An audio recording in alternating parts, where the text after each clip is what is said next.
Aloha. Hello, you all right? Yeah, you?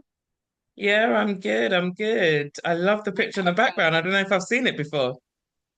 Maybe. I take it down. It's from Brazil when I went to the Brazil the first time, 2007.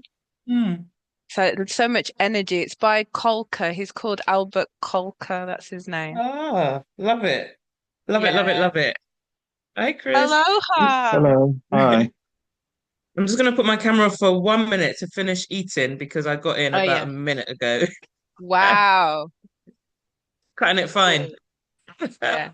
But first one No, no, on. but it's good. Yeah, I know. Don't worry about it. This is no judgment. I love it. Okay, see you in a Go minute. for it. Okay. Hi, Rodell. How you doing, Chris?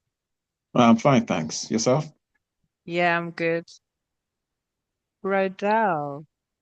You know what? I've put it in speaker. What's it called? This one is called multi-speaker. Say something, Chris. Talk as I talk. I want to see what happens. Hello. Okay. So, yeah. I don't know what it's doing. Let's see. Immersive. Oh, no. So is Okay. he re Yeah, ready to he's join us? here. Oh, he's here now. Yeah. Something is Hi, playing. Why do you always leave hi, something playing? Rhoda. Hi. Hi, Nee. Hello. Hello. Hello. Hi, how are you doing? Good. I had Good, to good, hide good. out in the kids' room because like everywhere's noisy. Oh, okay, no problem. You look like you're in a little cage, though. Yeah, that's how it feels. That's the way it's supposed to feel. Okay, cool. So we have some of our members here. We've got Chris, who you can see. Chris is in London. Hello. So Chris, Nee, Chris, Rhoda, Della Lee's here. Good. Rhoda, where's your camera? You know what? You're sounding really muffled. Rhoda. It's Hi, probably Della the Lee. reception. Hello. Hi. Hi. So anyway, I'll get everyone to introduce themselves. We're all in different parts of the world. Rhoda, hi. Hi, can you hear me? Yes, can hear you better Okay. now. All right. Good, good. So, it's usually Kwame and then also Jennifer. So Jennifer's also in Ghana. But while we wait for them to come, maybe we'll just do some introductions. So, maybe should I start by introducing Nii to everyone? Yes, I think I will. Okay, let me just sort of do the proper welcome that we normally do. So, hello everyone, and it's so nice for you to all be here because this is actually our ninth meetup, our ninth book club.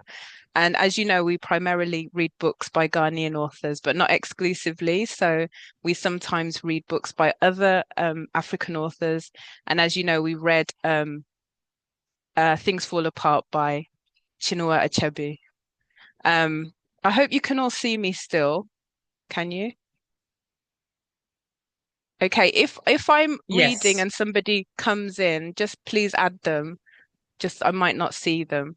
So today, as you know, we've read Rootless by Crystal Zara Appiah, Every Smile You Fake by Dr. Dorothy Koomson, Anansi's Gold, The Man Who Swindles the World by Yipoka Yibo, Black Gold of the Sun by Echo Shun, The Beautiful Rootless by Crystal Zara Appear again because we actually interviewed her and she came on.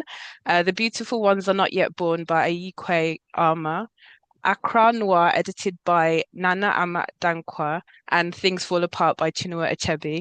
And today we've read and we are going to review Tale of the Bluebird by Nii Ayikwei Parkes, sorry, can't speak, who's here today. So thank you for coming. Welcome, welcome. It's my pleasure. Thanks for asking me. Oh. This is fantastic. I'm going to do a little bit of an intro about you from what I've gathered. Hopefully, it's all correct. So, you're a multi-award winning and internationally acclaimed performance poet, writer, and publisher, and socio-cultural commentator. You were one of the 39 writers aged under 40 from sub-Saharan Africa who, in April 2014, were named as part of the Hay Festival's prestigious Africa 39 project.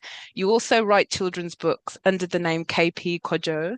You're the co-founder of Flip Tie Publishing, which is a company that publishes original poetry and prose on a sort of non-for-profit model. That's what I've understood. And I believe that this year, Tale of a Bluebird is 16 years old. Is that correct? Yes, indeed, 16 years old. The paperback is 15 years old. The original release is 16 years old. Well, that's fantastic. Yeah. And I don't know about everyone here, but I have thoroughly enjoyed reading this book. I want to go around and get everyone to introduce yourselves, and then we're going to just go straight into talking about it. So, Chris, can you just say, not your name because I've just said it, but where you're from? Oh, okay. So yeah, I was originally from Liverpool in northwest of England. But then following university, I've moved to London. I've lived in Croydon after I've been living in East London, and now I'm based in Rochester in Kent, the Medway towns. Cool. Who's next? Efia. Hi, nice to see everybody. So I am Ghana born, but UK bred, so to speak. So been here since I was two, predominantly Southeast London, apart from a short stint in East London when I was working there as a teacher worked as a teacher for a few years, but lived there for a year. Awesome. Rhoda. Hello, everyone. My name is Rhoda. I'm in Ghana. I've been in Ghana my whole life, and I'm an HR practitioner, professional wise. But in school, I went to University of Ghana. I did political science and French, but I specialize in HR now, and I've been practicing ever since for 12 years now. And I love reading and I love discussing or reviewing stuff with like-minded people. So happy to be here. Awesome. Thank you. Fifi. Yeah, hello everybody. Um, I Hello. yeah, hello. Can you hear me? Okay, yeah. Yeah. I heard recently that when you meet someone you admire so much, you lose 50% of your IQ, and I think that's what is happening to me right now. I'm Fifi Jansi. I'm in a small town called Uchubi in the central region. Born, bred, battered in Accra, but here I am right now. I'm an artist too. And I've been following Nii Ayikwei Parkes for a very long time. And I'm so glad that he's here to talk about his book with us. So here we are. Brilliant. Thank you. And last but not least, Delali. Hi, I'm Delali, born and raised in Austria. I am a researcher looking at textile culture at the Academy of Fine Arts. And yeah, that's me. Brilliant. And Nii Ayikwei Parkes, you know me, so I'm not going to introduce myself. But I've met you so many times. I think the first time I met you was in 2009 when you had written and published the book. So that is a very long time ago. Brilliant. So normally what we do is we start with like a summary. I don't know if anybody wants to just give a short summary of the book.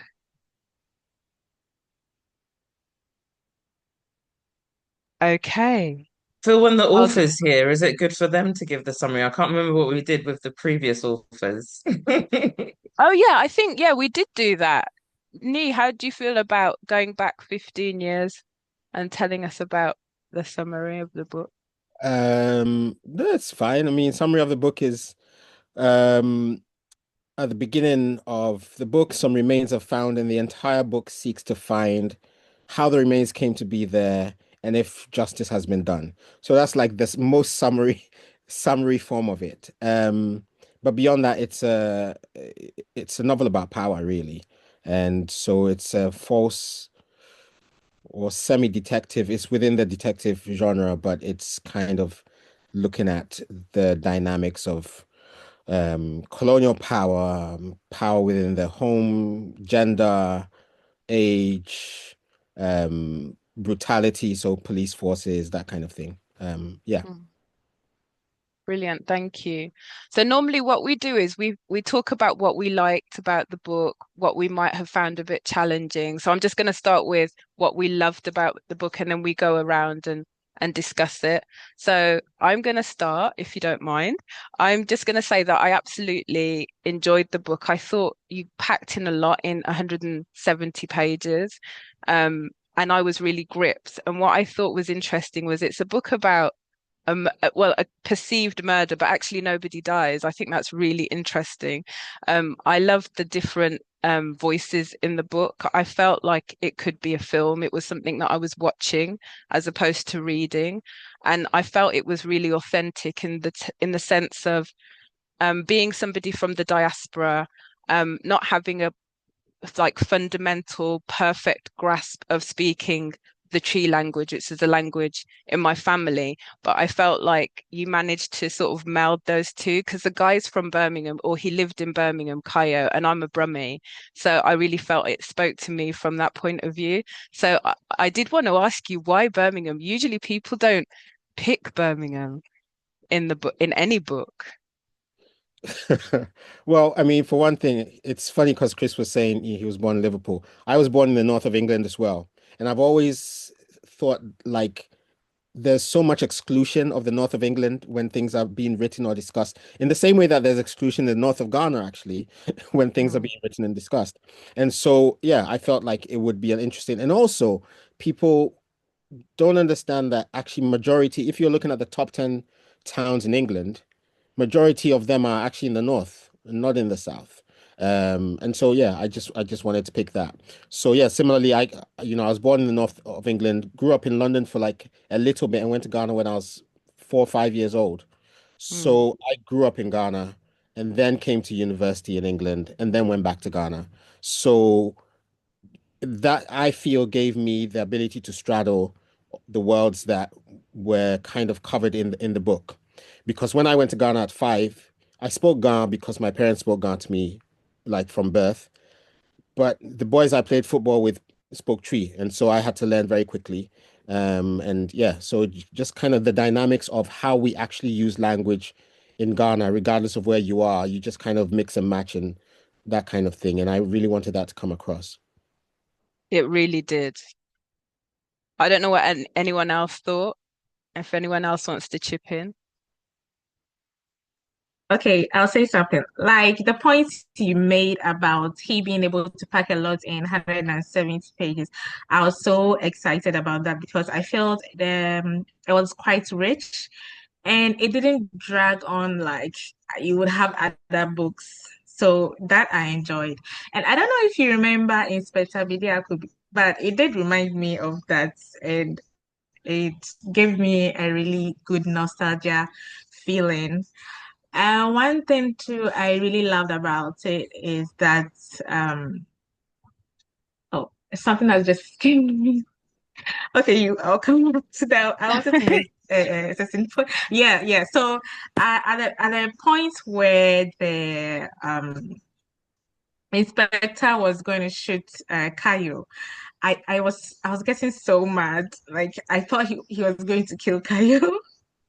So at that point, I was eating, so I had to pause the reading. I finished eating and I continued, and then I realized that.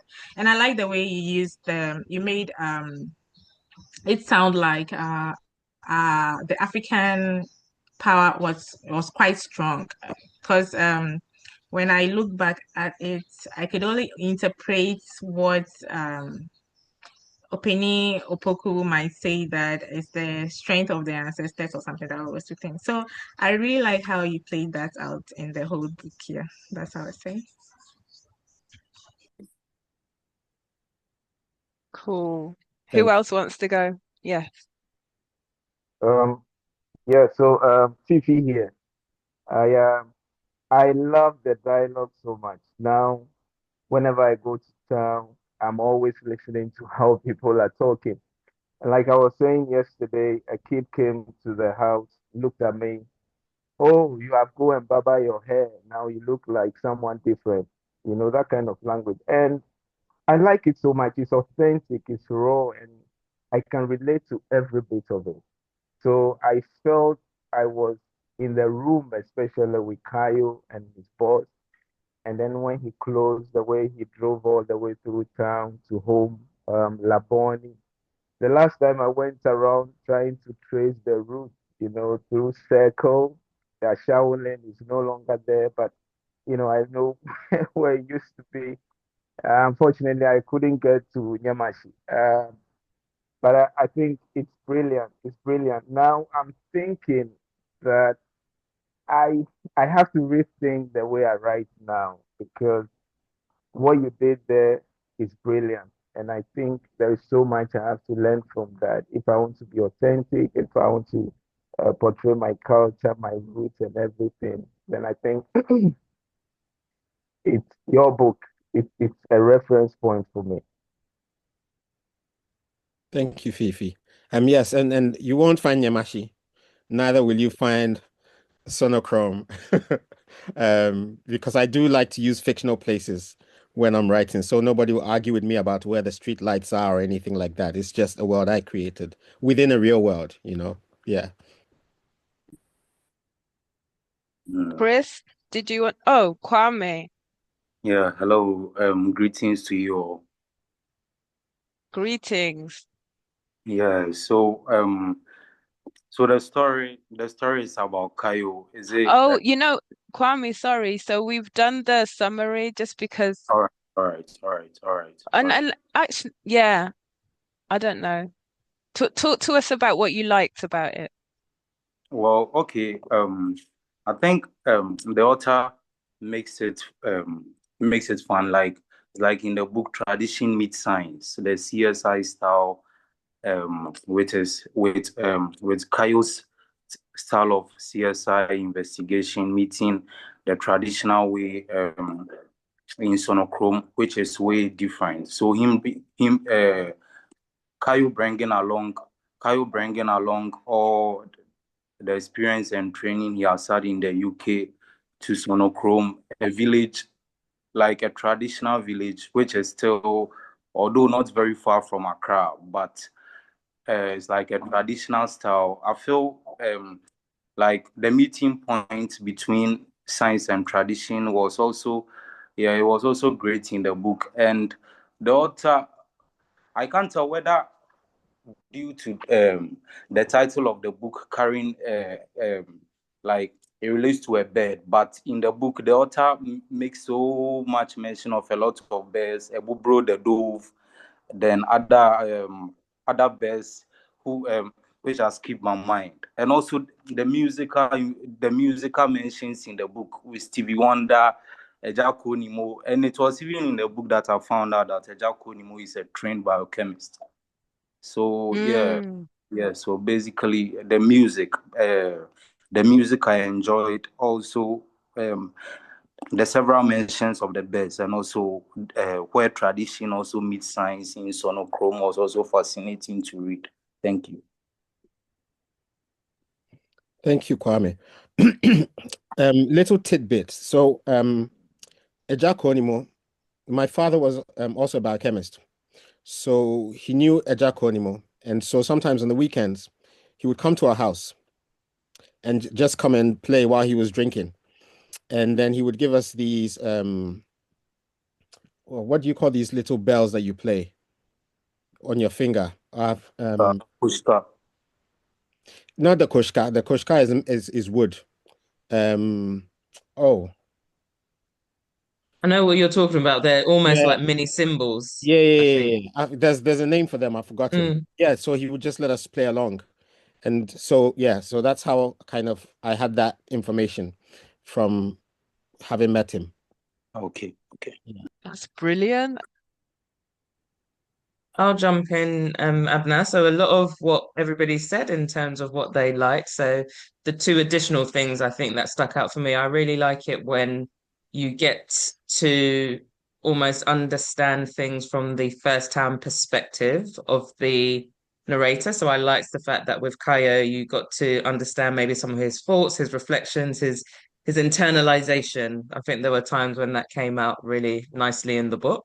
And then I can't remember her name right now, but the lady who owns the bar and she served the food, etc. So I really liked how that captured just something about our culture and how pivotal those kind of places are for people in terms of community, socialization, the relationship that the usually predominantly men who went there had with her, the joking, and just how pivotal and important she was, a person in that place was in the story.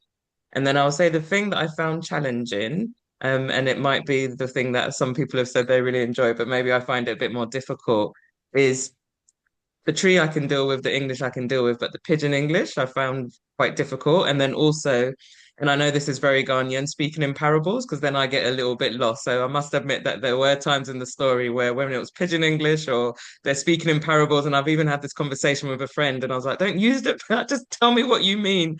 But it's so much of our culture, and I think I just need to understand and appreciate it a bit more. So that's what I found a little bit challenging, but also likes the fact that it does represent who we are as a people.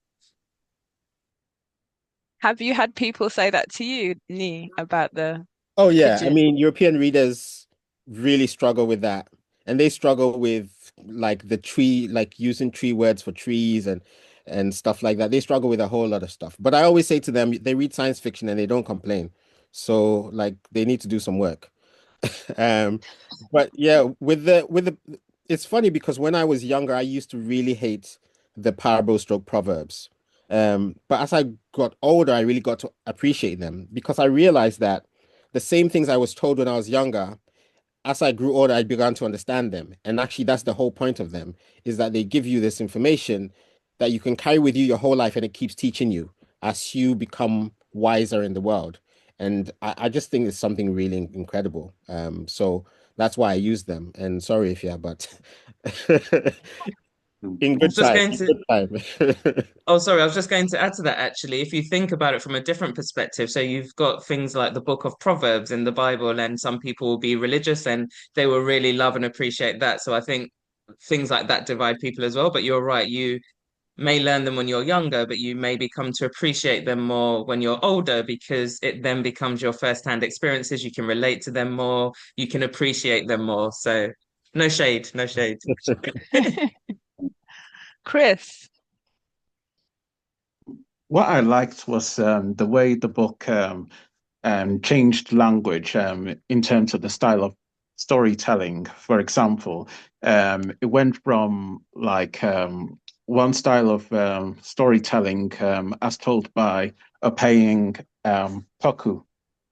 And so it switched from the normal narrative, where you have like inverted commas with different and dialogues between different characters. And then you have a long passage through the eyes of a paying Poku. So it switches from one narrative storytelling to another. And it just switches from normal crime story where you have to solve a mystery, you have to solve a case, and then it goes to someone telling a story about what happened in the past in terms of the story of Kwame Asante. And I actually enjoyed that story. And the way it switched back and forth, you want to find out what happens next to this person, such and such a person. And it's a mixture of modern day life in Ghana, um, and also the traditional life in Ghana as well, Ghanaian traditions. So it's like two stories into one. And I also liked the chapters as well. All the naming of the chapters are in Ghanaian, like days of the week. So you have one chapter representing one day. So the title of one chapter is, for example, Benada, another one's Wukuda, another one's Yauda. So that was interesting as well. And so it's like, well, the crime was expected to be resolved in a week, which, to be honest, most crimes are solved in more than a week. But I think it's like it represents the inspector's expectations that he wants it done quickly. So yeah. Awesome. Did you want to respond, Neil? No, I mean, yeah. I also wanted to kind of, I mean, I was very deliberate with the chapter headings and stuff like that. And also the storytelling. I wanted Openyipoku to represent the voice of the village and also the way in which we do things in a communal way. So that's why he kind of speaks in the way like we were, you know, which is reflective of how when you go somewhere that the way they talk about things, it tends to be in a kind of collective sense. And I really wanted that to start the book. But it was important to also kind of bring in the city and have a third person perspective so that you could kind of paint what the city is like, you know, kind of give some texture to Accra and stuff like that. Yeah, so I'm glad that the days of the week didn't throw you at all. What day were you born? Chris. Yeah, I was born on Tuesday actually, so That's why you I'll started be with quite banana. banana. Okay. But I have a question, please. Please, what kind of tree was that? Because I it looked a bit different from the normal tree that I know. Is it like real tree? Or maybe a creeping tree or in, something? Because in the way that is written, you mean? yes, yes. Yes. Well, I mean, the thing is because we don't write so much in our languages, there's no standard orthography. So you kind of have to choose one. Mm. I have a friend who's like really deep in Ekwapim, and so I kind of like checked my spellings with him, and did it based on that. Oh, I've okay. got a Because I follow-on felt like they question. were a Oh, bit different. Yeah. Yeah. No, that's fine. I'm done. sorry. Delali, you have to also ask your question, but I just wanted to intersect because we're talking about language. As you were born and raised speaking Ga initially, why did you choose Tree as a language that you wrote the other bits in? Just because I felt like sometimes familiarity makes you careless. And because I'm so close to Ga, I felt like I would choose a language where I know it well enough, but I am not like deep in it, so that I had to actually do some research and a bit of work that would make sure that I would stay true to it rather than with Ga, like because some stuff I just learned from my cousins. I don't know where they got it from, and I would just throw it in there and then find out that maybe it's some family joke or something, you know. So with Tree, I was sure that everything would be coming from actual, you know, having actually learned it and yeah, done some research on it. Mm, cool. Delali? Um, yeah, I really like the book. Like I wanted I've had the book in for ages on my list. So I was really happy that we voted to read the book. And it was easy for me to read because I started on Sunday, like according to the chapters. That's when I took the book and opened it. So actually that book was kind of like my own little CSI series for a week, which was really nice. I what I really like looking back, reflecting back at the book is kind of like it gave me this diaspora kind of essence, like being there but not being there, seeing something familiar, not seeing something familiar, realizing something I know from family gatherings and stuff like that. So it was really nice to read something where I can see the in-between space. and kind of like identify myself in it. And also like certain things they said or certain things that happened, like what's when PC Danko, his name was, like the way he acts and the way the shadiness and all that stuff, the same thing you kind of like notice with that uncle that, like stole the money from the auntie because she was building a house, like that shadiness, that kind of like egoistic thinking and stuff like that. So it kind of like certain things just really came up again in the book, and also kind of like also talking in that like, secret kind of like language in a sense of the way poetic thing, parables and stuff like that. I really, really enjoyed the book because I was like, okay, it's like I really, really enjoyed the book. That's all I can say, really. But yeah. And I'm just gonna shoot in with the question, like, what made you create this book actually? Because there's so many influences in there. And when I was thinking about the questions I'm going to ask you, I was like, I need to ask you this because there's so many elements I notice or don't notice or later notice. Like, how did this book come together? Sorry, I might jump already, but No, yeah, good question. because there's so many elements. I even sat down yesterday and had to write everything down. And then this morning I was like, I forgot, I need to ask this and this and this and this. It's like, yeah, scientific dots everywhere about the book. Like, how did you do this? So it's very strange. So before this book, I mean, I started out as a poet, and poetry is my first love. And at some point, I had this kind of image of remains that kept coming to me, and I didn't really know what to do with it. I couldn't do poetry with it. But then I remembered when I was in university, I would go back to Ghana like every 2 years. It was very hard to go every year because it's expensive. But every time I'd go to the house, we'd all left home. My younger siblings were in secondary school. My brother and I were in university. But every time I'd go home, my mother would have a kid in the house that she's just taken from some neighbor. She's raising, I don't know. So I then had this image of a woman whose house always will have children because she has so much love. Like you can't take children away from her. And I think that those two elements came together to form this nucleus of the story, this story of Macy who's loses her children, but they keep coming back to her. Like there's always, so that was the foundation. So the foundation was actually the story within the story, the Nancy story. And then it just felt to me like you couldn't just tell a story like that because everything has happened. So it would be boring.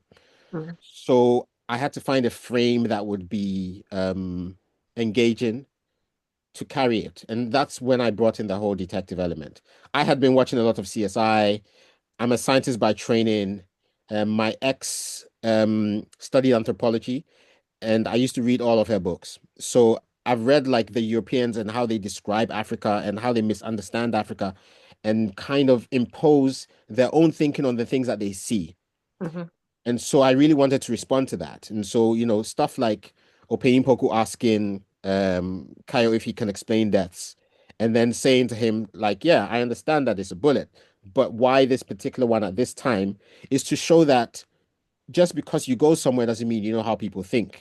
It means that there are many ways of looking at something, and sometimes you're looking in one way and misjudging somebody because he's saying, yeah, we understand the science you're talking about, but we have bigger questions, and our questions are of the divine level, like why does this happen at this time rather than this thing happens, right? So those are all kind of elements. And also, like, I'm a geek about Ghana history and I love language. I mean, I think being born in England and going to Ghana as a kid really made me like hyper attentive because I came from London, which was so gray, and then I went to Accra and it was so bright, and everything just was like, oh my gosh, there's so much going on here. And then there's all these languages, and I was just curious running around the neighborhood. It was very safe in those times. I mean, I went back to Ghana in like early 79, like January 79 or something. No, yeah, even December 78. So like we could just roam the neighborhood and like pick plants and get cut by plants and we just all of that stuff. And so is I really wanted to kind of put elements of all those things in, but without making it like, just so people understand how really, like fundamentally, if you look at Central Accra, on one level, it's still a village. You can take a turn in Teshi or even Accra Central and be by the beach, and you will think, am I in a city? You find some chop bar, you find some kids, you find somebody insulting some kid. Like all of that happens in Accra, like right there in Accra. You don't even have to go to Sonokrom, which doesn't actually exist. You don't have to go to Kofodria. And I really love that about Accra, that it kind of, some people find it chaotic, but I loved it as a kid. I just really love the weirdness of it. The fact that, you could discover anything. And they had, I mean, now you don't have them anymore, but they had these huge open gutters that we used to try and jump over. And like, it felt like growing up in a maze, in a mystery maze. And I really wanted all of that to come through. So, this kind of driving through Accra, just the nuances of how people communicate with each other. And the fact that in Ghana, even when we're struggling, we're always joking.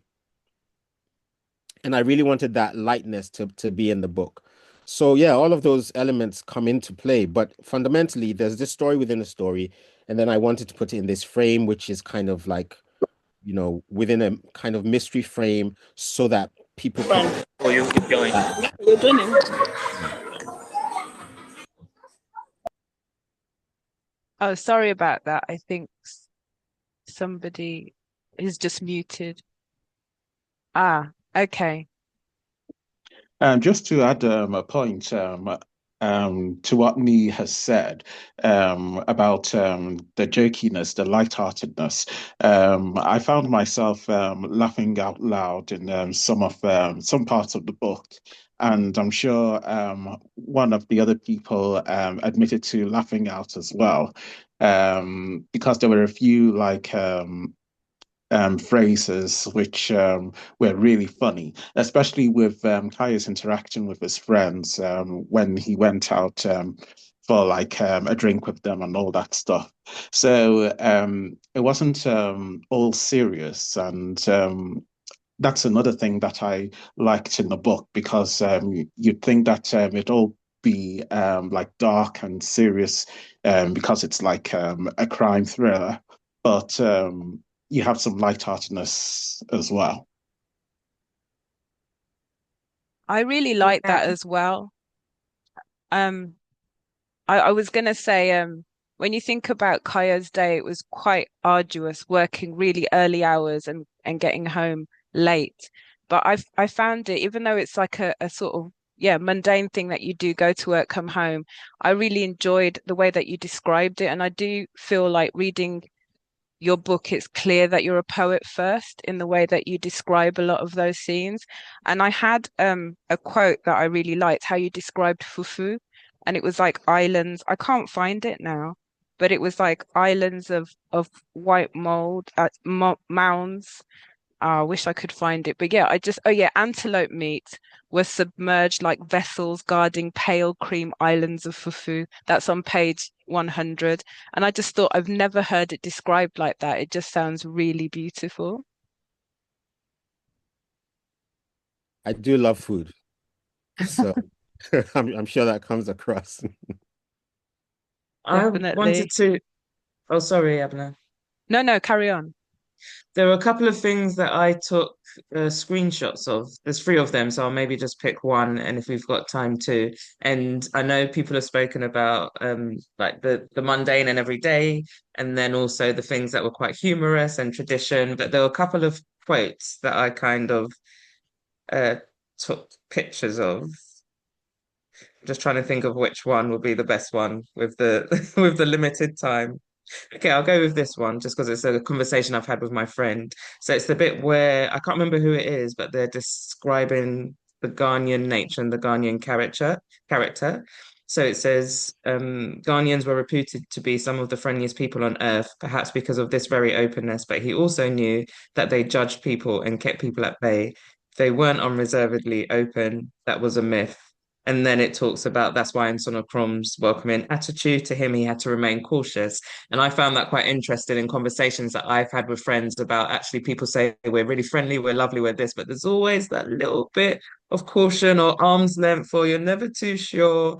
Can you just maybe elaborate on that and what you were trying to bring out there, or where those kind of quotes and things that you've dropped in about our culture and nature came in? Yeah, I mean, I think what I love about Ghanaians is we're open, like on a surface level. If you're meeting somebody out to eat and have a drink, it's fine, and they'll take care of you. They'll take care of your friends. But when you start to get a little more personal, we keep some reserve. And that's because, I mean, for various reasons. I mean, I have people who be like, no, if people know too much, somebody will do juju, that kind of thing. So it's kind of like, yes, well, outside everything is fine. But to bring you into the inner circle, we have to be careful. But I think we're like that with even the way that we are with even like animals or like going into the forest. Like there's always like a degree of caution. You have to respect that there are powers greater than you out there. And I think that's the thing. That's what it is. I think in Ghanaian culture, we have this sense that there are powers greater out there. So be careful of like giving everything at once. So I mean, we give up to a certain point. It's like, I think we will probably give about 30%, and that's enough for most people. And that's why people think we're amazing. But the other 70%, before you go there, will really make sure we check you out. And that's basically how I found growing up. Like, I'd have friends that I considered to be really close, and then one day you get home, and then you realize, they're opening a new door. You can get closer. But yeah, you just had to wait and make sure that they knew that they could trust you, before they would go to the next level. I And think I that's actually it. Yeah. and I think the reason that it stuck out to me is because I agreed with it. But then sometimes I've had conversations with some people and they're like, oh, no, no, no, that's not necessarily the case. So yeah, it was more, okay, I see this. And some of my friends agree with it as well. So I thought it was interesting that you put that in there. And I don't know if people have responded in different ways. And do I have time to ask one more of that? Or I don't want to Yeah, hog. yeah. No, Okay. go for it. Took four, but I'm just going to do two. So one of them was it was on page 169, so more towards the end. And it says, the wise one says that sometimes when the wrong that is done is bigger than us, justice is taken from our hands because we cannot carry it. And in our zeal to hold it aloft, we may injure ourselves or those around us. And then it goes on. And that's right near the end. I know it was some time ago that you wrote it, but that stuck out to me as well from a personal situation where I wanted it to work out a particular way. Some people that I've spoken to, like family members, are saying, just let it go. It's bigger than you. And I want justice, but actually it feels as if it's not playing out. So again, why you included that, or what you were trying to portray or bring about through including that kind of phrase. Yeah, again, I think it's really from observing people and personal experience and seeing, certain like uncles get betrayed and then they want to like take revenge and then it just gets worse. And in some ways, sometimes when you let something go, the weird thing about when people do you wrong in a really big way, it never really works out. I remember in one particular instance, my mother was helping out this guy when she was doing a construction project. And so he was homeless at the time, looked after him. Maybe about a year and a half in, she'd brought in some new materials, and she goes there the next day and the stuff is gone and the guy is gone. And there's nobody else who could have taken it. So the guy disappears with I don't know how much worth of building material. And me, my mom's very religious. I'm not, but my mom is. And she just kind of let it go. 6 months later, guy comes, as everyone does in Ghana. He comes with his mother to come and beg my mother to to give him another chance, right? And it's just like it's ridiculous, right? But like if my mom had put energy into trying to chase him, she would have just wasted her time. So you kind of sometimes you just have to let it go round. And I think that's it. I think, we have within our culture a sense that ebe you know, we really have that sense.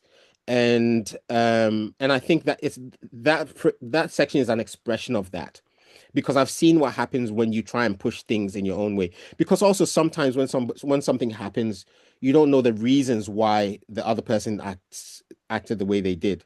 And so if you act just based on what you assume, sometimes you go and do a deeper wrong. So yeah, it was kind of to do with that. And that's interesting because the conflict came between my perspective, and I did a law degree. I didn't practice, but I'm lawyer by background. And for me, justice and getting justice was so important. And then my auntie saying, no, just let it go. And I'm like, so yeah, it was just interesting just to say actually how that links to how we approach things culturally. And I could see that clash both generational wise, but also Yeah, yeah, it's just because really my auntie grew up interesting. in Ghana. It's really interesting because the Western concept of justice um, is can be devoid of context. So there's a document called the Mandan Charter. If you find it online, it's basically the the laws that the Mali Empire kind of spoke out at the time, and it's now been written. But essentially, they make a distinction between if somebody has 16 cows and somebody has 600 cows, and somebody steals one cow from them, the restitution cannot be the same. So in our justice systems, the way it used to exist, they would call the parties together and say, what for you would be justice? Because the person with 600 cows is not going to ask for the same punishment or restitution as the person with 16 cows, because his loss is not as great. And I think it's to do with those things. Like, those are where there are deviations between the West and our traditions. And that's also why sometimes when things happen in Ghana and somebody is trying to punish them, people are like, oh, Jano.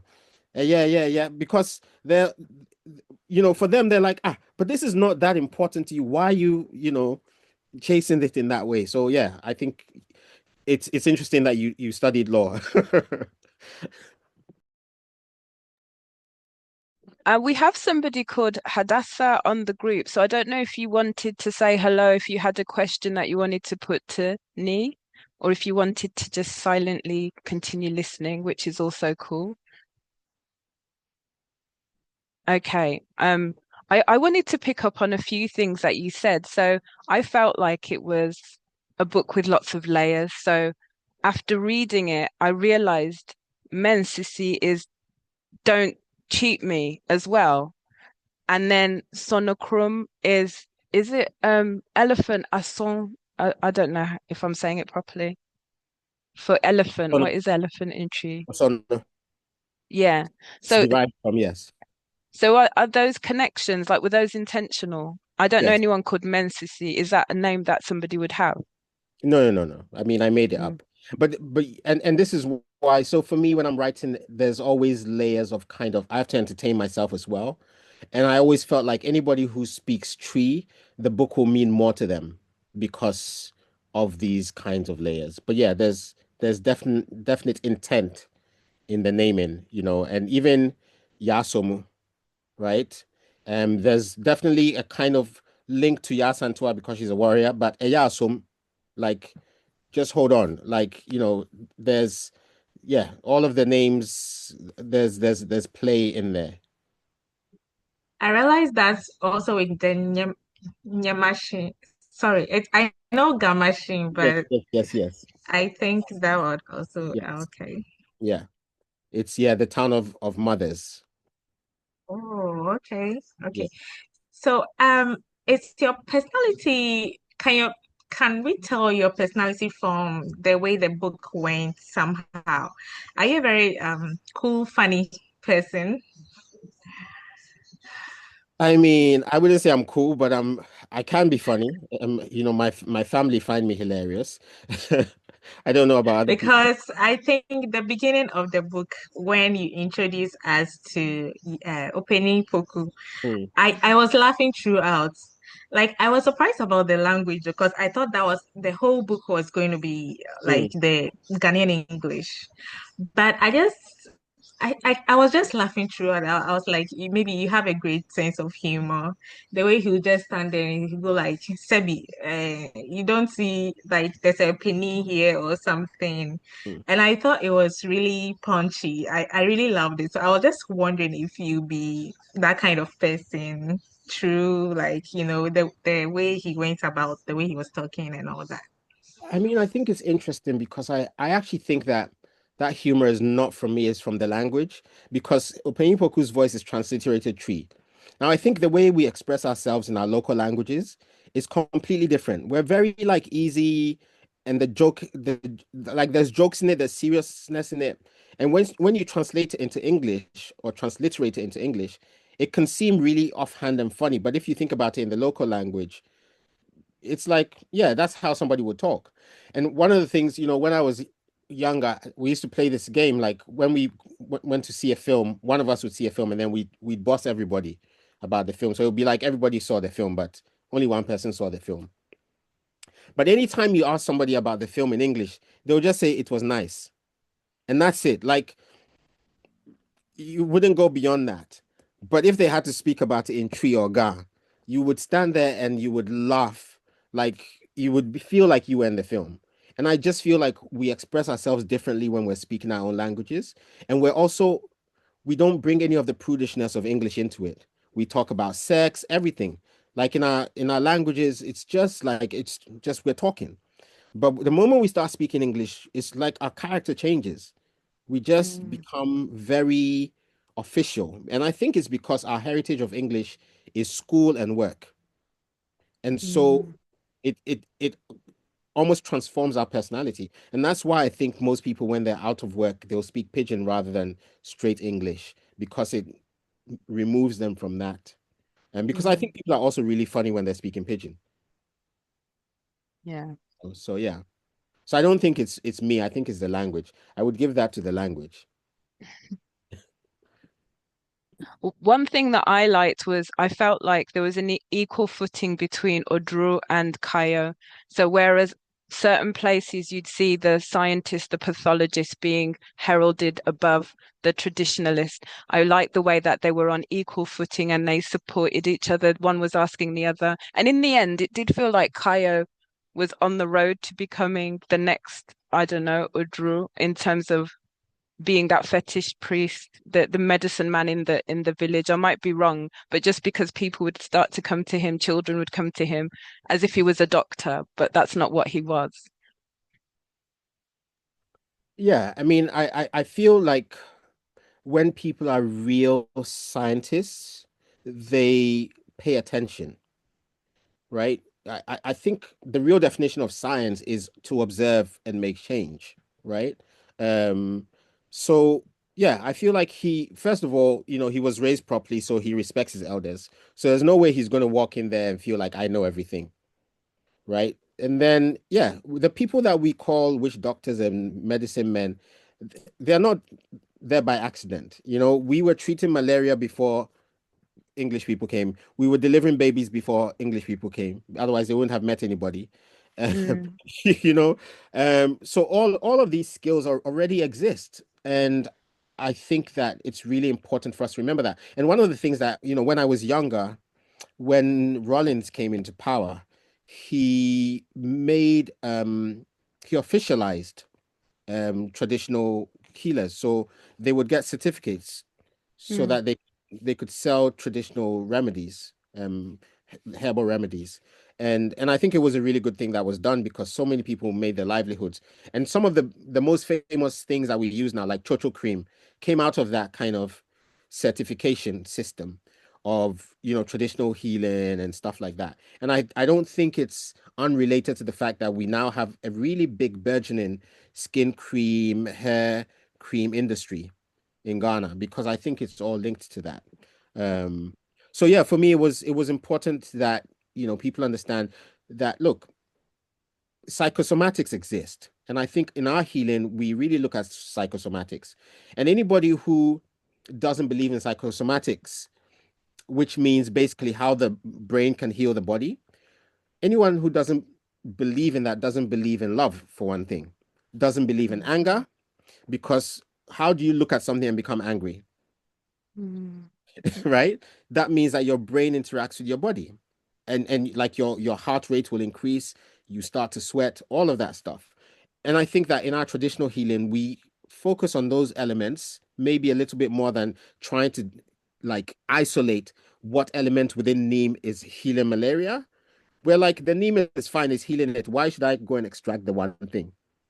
And when you read philosophers like Kwame Jechi, if you can read him, I would advise. He died maybe a few years ago, but he wrote some books, and he has written a book called Philosophy of the Akan. I can't remember exactly the title, but his name's Kwame Jechi. So Kwame, and then um, Gyeekye Jechi. Mm. But he talks about how within our, excuse me,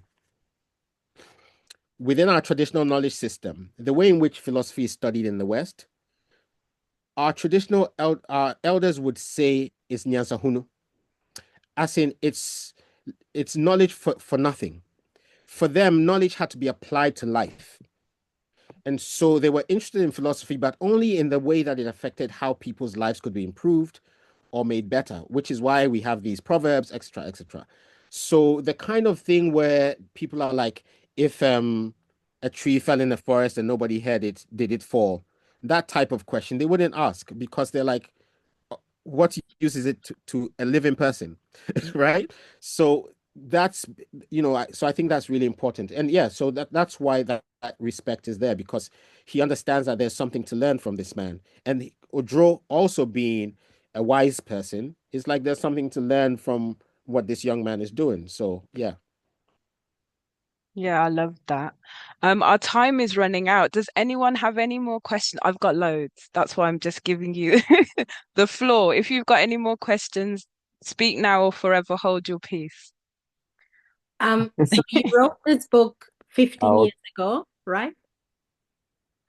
So what about a part two? Yes. I never I mean, intended to write a you part two. already gave us kind of like a bit of CSI 15 years ago. I think a chat won't be bad. Like, Yeah. Well, I mean, that would be nice. I never intended for there to be a part two. For me, I think like a book is a conversation with the world, and so it has its own conversation. But interestingly, I am writing a book that's related, but it's not a part two. okay, Tell but us it's more. It's not a part two, but it's related in the sense that there's a case that Kayo didn't solve in Birmingham that pops up. Birmingham, massive. Yes. So yeah. And yeah, you'll find out more about it soon. As so in It's not coming. I started working on it not very long ago. But it intersects with the Second World War.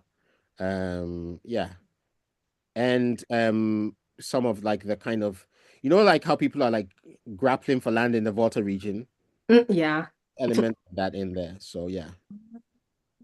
Oh, that sounds exciting. Yeah. That sounds exciting. Okay, so that means it will come soon, fingers crossed. I mean, I'm a very slow writer, but yeah, We're patient. We're I just patient. started working on it. Yeah. Okay. Cool. Fifi, Thank did you you. want to say something? Yes, I don't know whether it's been addressed already because someone called me and I had to go.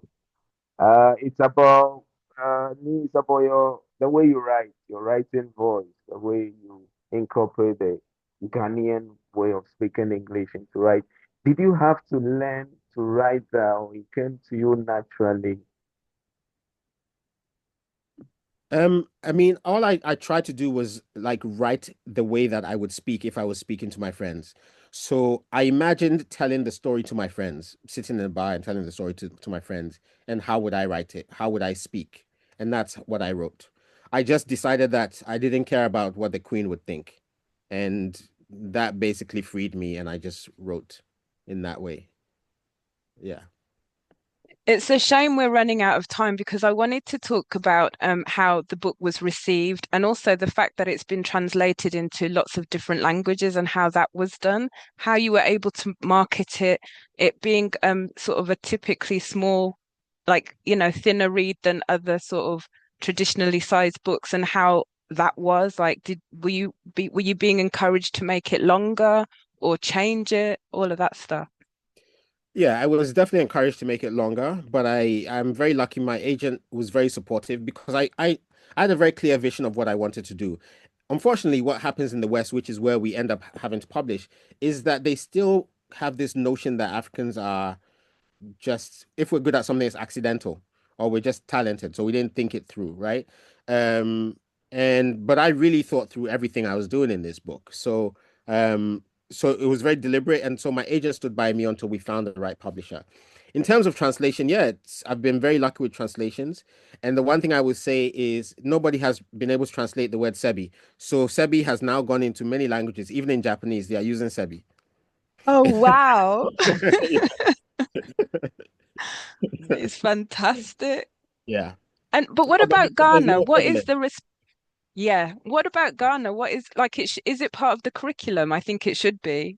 Yeah, I mean, I know it's studied. I mean, there's recently an academic paper came out of the University of Cape Coast, which was really interesting, where it's really talking about the importance of women in the book, because a lot of people in the West, they look at it on the surface and they're like, why aren't the women the ones speaking? And this paper is understanding that what I was showing is like in Ghana, we can make it seem like men are important, but women hold the reins. So they're in the background, but they're changing everything. So if you look at all the important things that happen in the book, it's the women, you know, Mm, whether it's Yasomu, whether it's the fact that all the revelations happen where Mensis is controlling things, whether we look at the way that Kayo's mother's training is what gives him the entry into the village, all of that, so they're really unpacking that. But for 3 years, and this would have been like early when the book came out, maybe around 2010, Ashesi would give the book to all of the students starting in the first year. So there's about two or three generations of Ashesi students who all had to read the book. So yeah, that was really great. it's a Um, brilliant book. thank you. Mm. Oh yeah. Um, and I know, yeah, we've got no more time. I wanted to talk about it being a film because I think it should be, or it should be some sort of series on Netflix. So Mm. how can we make that happen? Do we need to shout about it some more? Yes, and yeah, I mean, there's a film option on it, but film options don't really mean anything. It means that somebody's considering it and whether or not they get the financial backing. I think that option runs out next year, and then but they've had that option for like almost 5 years now, so I Mm, don't know. But okay. yes, I mean, I can see it being made into a film if with the right people. Yeah, so we'll Okay. see. Okay, well, this has been fantastic. I've been chasing you for about 5, 6 years to interview you. So I'm so happy that today's the day and I'm sharing it with lots of lovely friends. We love your book. I'm speaking for everyone. I know that you've written a Zuka as well, which I literally was looking forward to show everyone, but that's a new book. Well, a relatively new book that you've written, and I met you at Africa Writes where you were signing for that, but you've got lots of poetry. So I'd encourage people to read more and also your children's books as well. Yeah. Yeah. So on behalf of everyone, please, thank you so much for taking your time on a Saturday to talk to us. My pleasure. My pleasure. And Fifi, I've been reading your articles, so carry on.